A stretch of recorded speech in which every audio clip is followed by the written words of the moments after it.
as you have done the shadow work, it now becomes easier to see it.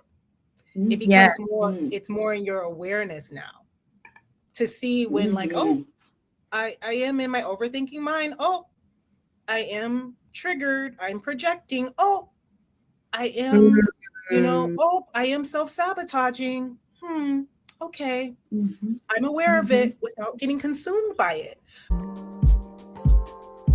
Welcome to the Golden Age Goddess Podcast. We stand for peace, love, happiness, and abundance for all. Listen to your heart and soul's call, and we will encourage you to be bold, audacious, and devoted. Kim, Indigo, and Wind, helping you win by healing deep within.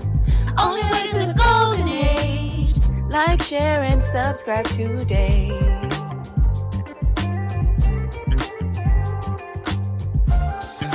Do you feel that some people or all people need to be doing shadow work? Is this a lifetime process, or is this something that is temporary? Do we get to a point where shadow work is no longer needed, and we could still be evolving? Or do you feel like it's a one size fits all, or it just depends on the person? How do you all feel about that? For me, absolutely. Shadow work is a lifetime process because as we clear up this lifetime, these experiences, we then are able to be awakened to our soul, like from the beginning of time, all of the things that our soul needs to clean up, the karmic debt, like you said, from past lifetimes, from, different dimensions of ourselves. And so absolutely, we're going to always be doing the work. And even when we feel like I'm not saying that create something or make something up or try to go and search for something that is not there, but they come up for us to be able to see it and deal with it and work through it. The things come up in our lives. There's cycles, like we said, there's cycles, like just in nature where there's the seasons. We have our same cycle and seasons that allows for things to come up, allows for things to be cleared, allows for us to be in our joy and our vibrancy and our, radiance, and then allows for us to go back into that incubation where we go deeper and deeper and deeper and keep clearing and clearing and clearing. And clearing process is constant. Yes. We're constantly clearing. We're constantly working through things. We're constantly noticing our triggers. We're constantly just like on the process of evolution. If we're not changing, if we're not evolving, we're stagnant. And energy is not like, it's always moving. We're always moving. Energy is in motion all the time. So for me, it's a constant process.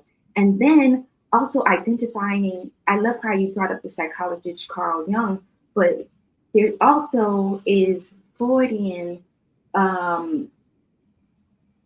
the psychology behind the ego, where we have the id, the ego, and the superego. So we may think that we may be showing up in love and light, but it can be also from trauma. It can also be from like a place of overgiving, from the super ego, where we feel like we need to show up and be extra nice.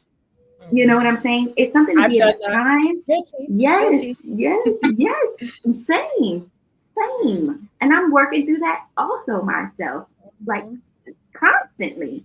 But like showing up and feeling like you have to be super nice, or you got to be a people's pleaser, and you got to like overcompensate for who you are.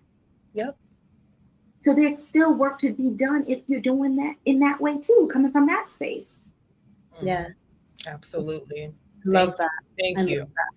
Yes. I want to say regarding, because yes, you hit the nail on the head, Indigo, as usual. For sure, shadow work, whether you want to call it shadow work or not, doing the work, doing the inner work is a constant practice. It's a constant, because we're always going to be evolving. Even when we get to the state and we enter the golden age, there's dimensions beyond the golden age that are going to require more evolvement. And what I will say is too, like even going back to the terminology shadow work, I feel like shadow work when we're first beginning, especially when those triggers are running amok, we're having that spiritual awakening, if you will. A lot of us will go through that dark night of the soul, and that's beautiful. That's the time where you can be still. That's the time where you can allow yourself to surrender to the depression rather than run from it. So you can notice what's been suppressed, what's been repressed, so you can get some deep rest and no longer press down all of those, just everything we talked about, everything that is not love and light, everything that's not the true self, everything that's keeping us from being consciously connected to source, because we're always connected to source, even in our darkest times, but we're not conscious of it. We're not conscious of it. Even in our lowest of the low point, there's still just an ounce, even if you have an iota of hope, an iota of love, an iota of I can get myself out of it, you can, and you will. But when you evolve spiritually and you do shadow work ongoing, you no longer have to go through those dark night of the soul, so to speak, but you can still be doing the shadow work. But the shadow work can now be light. The shadow work can be easier. The shadow work can now be more peaceful. It can be more fun. We can still do those shadow works. And something that's been coming to me as we were planning this podcast and this beautiful theme of shadow work is light work is that shadow work is actually can be done every single day in any single moment.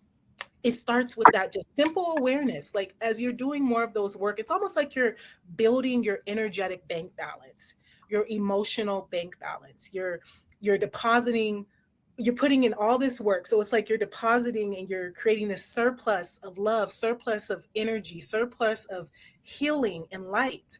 And because of that, now when those triggers come up, now when the ego comes up, now when the overthinking comes up, it no longer has to consume you to the point where I'm now going into this deep depression.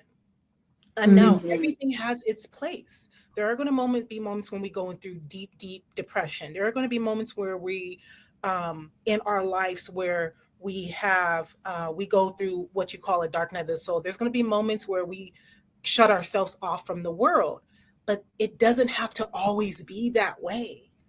As you're evolving in your shadow work, it now becomes light. Now, then you'll get to a point where you start to laugh. Oh, there goes the ego again. Hee hee. Look at her showing off again.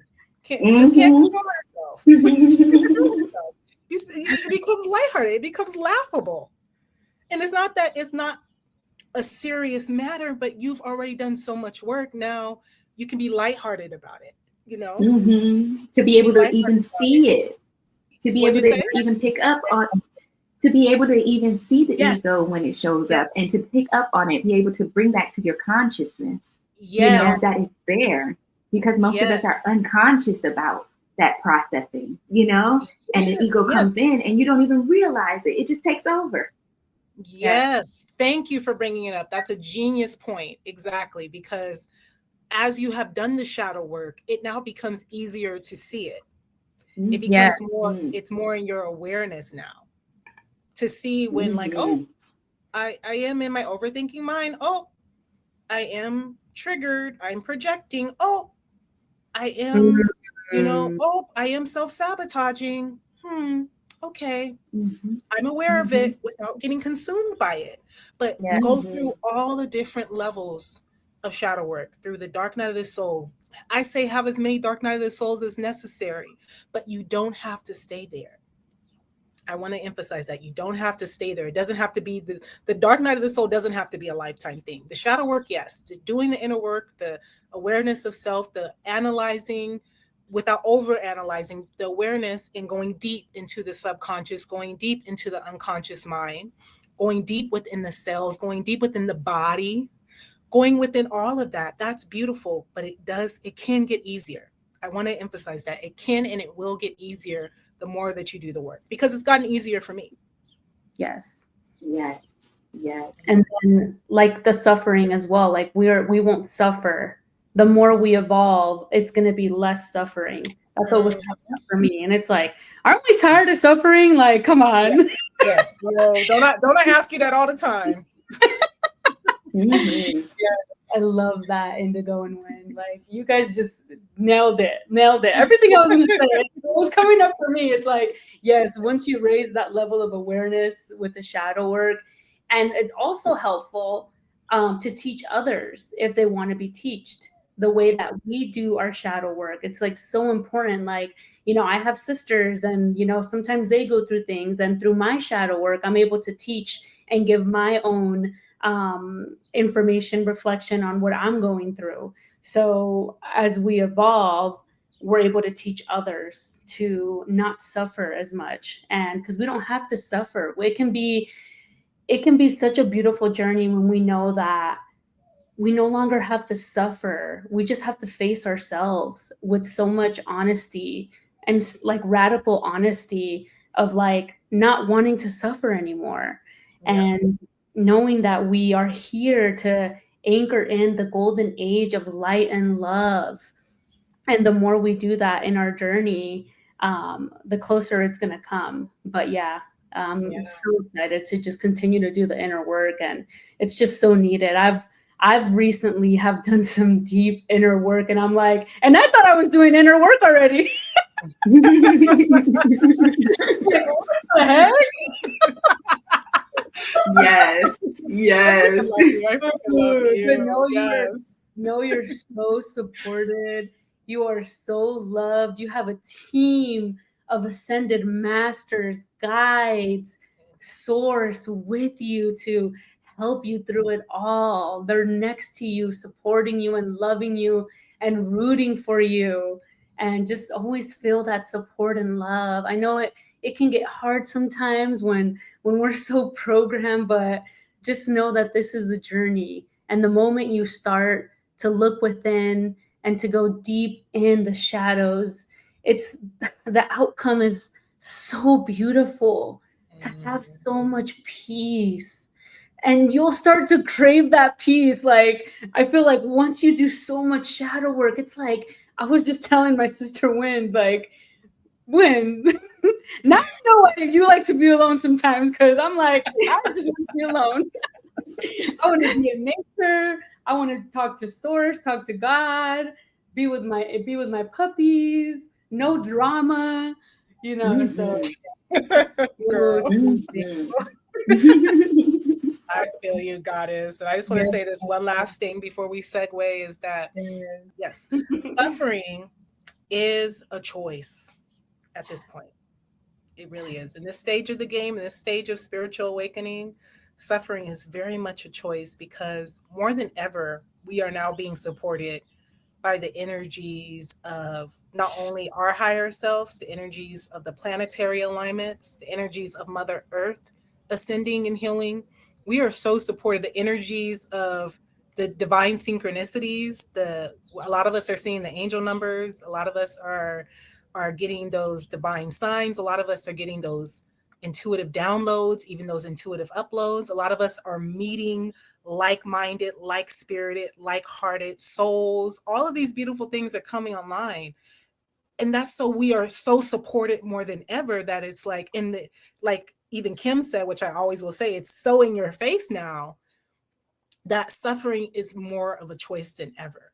Because with all these different things of being supported the way we are, us now remembering, as Indigo said, remembering our love, our light, our truth, remembering these spiritual healing modalities, these spiritual gifts that have been given to us in ancient times since, antiquity. All of these things that are being given to us, there is no need to suffer unless you want to suffer now. And a lot of people are addicted to suffering, but we no longer have to be addicted to suffering. We can be addicted to love. And that's why a lot of people block love, is because they're so addicted to that suffering. It's literally a chemical addiction in the mind, in the brain. And so just even like I said, but everything can be changed. Everything can be turned around. And I want to reemphasize too, one step at a time. One step at a time. It's not going to happen overnight. This is a lifelong journey, like Indigo said. And we got to have grace and compassion every step of the way. And as Kim said, radical accountability. Absolutely. Welcome to the Golden Age Goddess Podcast. We stand for peace, love, happiness, and abundance for all. Listen to your heart and soul's call, and we will encourage you to be bold, audacious, and devoted. Kim, Indigo, and Wind, helping you win by healing deep within. Only way to the Golden Age. Like, share, and subscribe today.